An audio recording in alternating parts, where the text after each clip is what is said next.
চৌগাছা বাজার যশোর জেলার অতি গুরুত্বপূর্ণ এবং ঐতিহ্যবাহী একটি প্রধান বাণিজ্যিক কেন্দ্র হচ্ছে চৌগাছা বাজার। এই বাজারটি চৌগাছা উপজেলার প্রাণকেন্দ্রে এবং কপোতাক্ষ নদীর তীরে অবস্থিত। স্থানীয় অর্থনীতি ও যোগাযোগের ক্ষেত্রে এই বাজার প্রতিনিয়ত গুরুত্বপূর্ণ ভূমিকা পালন করে চলেছে। ভৌগোলিক অবস্থান ও পরিবেশের কথা বলতে গেলে যশোরের চৌগাছা বাজারটি চৌগাছা পৌরসভার মধ্যে এবং কপোতাক্ষ নদের কোল ঘেঁষে গড়ে উঠেছে।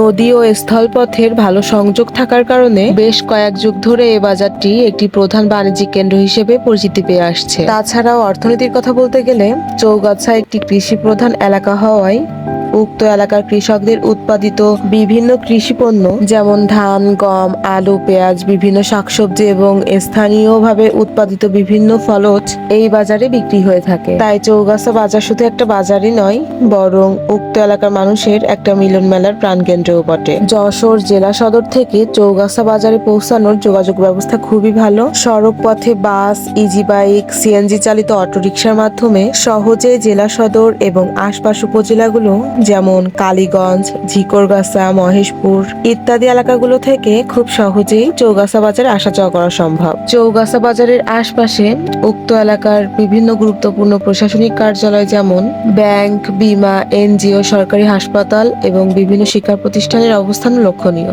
চেষ্টা করেছিলাম আজকের ছোট্ট ভিডিওর মাধ্যমে চৌগাছা বাজার এবং চৌগাছা বাজার সম্পর্কিত বিভিন্ন তথ্য আপনাদের সামনে তুলে ধরার। আশা করছি ভিডিওটা আপনাদের অনেক বেশি ভালো লাগবে এবং আপনারা কে কোন জায়গা থেকে এই ভিডিওটা দেখছেন অবশ্যই বলে যাবেন এই ভিডিওর কমেন্টে। এবং চৌগাছা উপজেলার কেউ যদি এই ভিডিওটা দেখে থাকেন তবে অবশ্যই এই ভিডিওতে একটা গঠনমূলক কমেন্ট করে যাবেন, অনুরোধ রইল। তো আজকের ভিডিওটা এই পর্যন্তই। দেখা হবে নতুন কোনো ভিডিওতে। ভালো থাকবেন সকলে। আল্লাহ হাফেজ সবাইকে।